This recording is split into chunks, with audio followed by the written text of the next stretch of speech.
Bonjour et bienvenue sur cette troisième semaine où nous allons parler aujourd'hui donc de l'hématite qui est une pierre d'ancrage alors je vais vous la montrer, elle est assez connue. Euh, alors bon après elle a des formes différentes, hein. Là c'est des pierres, ce sont des pierres roulées. Donc celle-ci est aimantée et celle-ci n'est pas aimantée. Voilà, donc vous pouvez la trouver sous deux sortes. Alors quand elle est aimantée, donc si je prends par exemple une magnétite, qui est une pierre qui contient aussi beaucoup de fer, voilà, on va coller au niveau des... C'est assez puissant comme aimant. Donc je vous mettrai joint les photos de l'hématite brute parce que je n'en ai pas. Donc c'est cette pierre en grec, donc c'est hématos qui veut dire sang en fait, hein, c'est le sang en grec, est une pierre qui contient donc 70% de fer. Donc elle renforce le sang et le purifie. C'est une pierre typique d'ancrage et de renforcement, donc on peut la porter donc dans les poches principalement, hein, au niveau du premier chakra, pardon.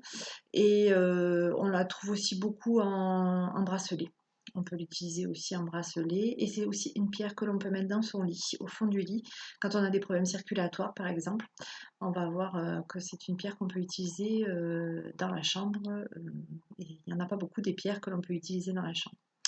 Donc sur le plan physique, elle a des effets donc défatigants pour les gens qui sont fatigués, alors surtout au niveau des jambes, hein, au niveau de la circulation des liquides. Elle est déstressante, elle apaise, elle détend, elle purifie, elle dynamise en même temps. Donc elle appartient aux pierres rouges. Alors c'est vrai que quand on la regarde comme ça, bon, elle est chromée en fait, hein, c'est une pierre chromée. On n'imagine pas qu'elle est rouge, mais 70% de fer, si vous la mettez dans l'eau, elle va vous teinter l'eau en rouge, ou si vous l'avez cassée, comme c'est le cas pour celle-ci, alors là on ne le voit pas, hein, mais on peut avoir des petites irisations de fer à ce niveau-là. Quand elles sont cassées, on le voit. Elle convient quand même, malgré le fait que ce soit une pierre rouge, aux personnes qui sont hyper tendues, colériques et autoritaires. Donc elle va les revigorer, mais sans apporter plus d'énervement. Donc ça c'est assez important aussi. Et aussi aux gens qui sont un peu apathiques, qui ont vraiment besoin d'énergie, qui ont du mal à se remettre en train, qui ont... Voilà, c'est vraiment une pierre qui va travailler sur le courage, sur l'envie, l'élan vital.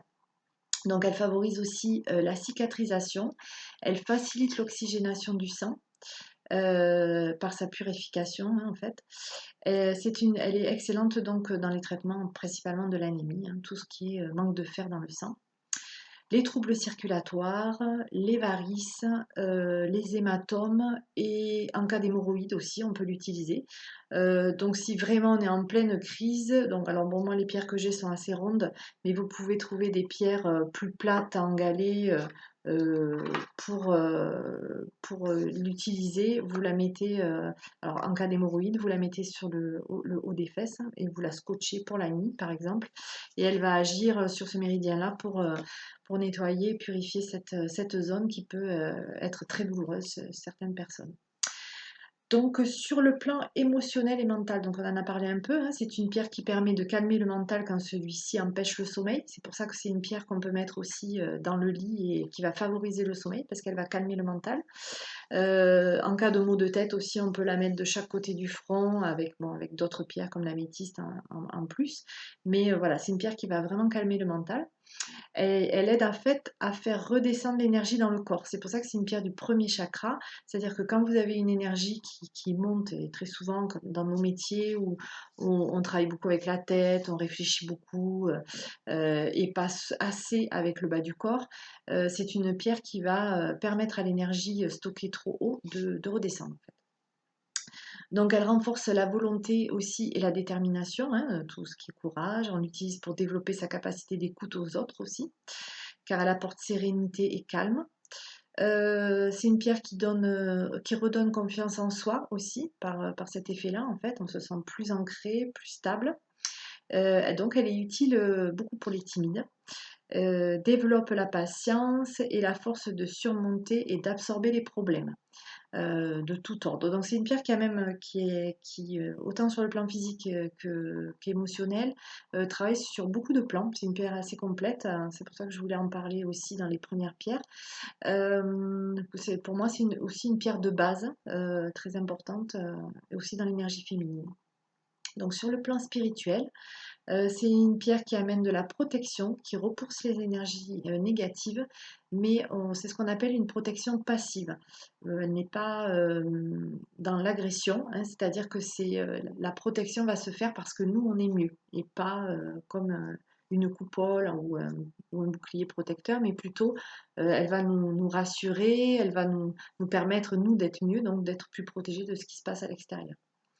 Donc elle produit un équilibre stable entre les énergies, entre le corps éthérique et le corps astral surtout. Elle permet une méditation sereine.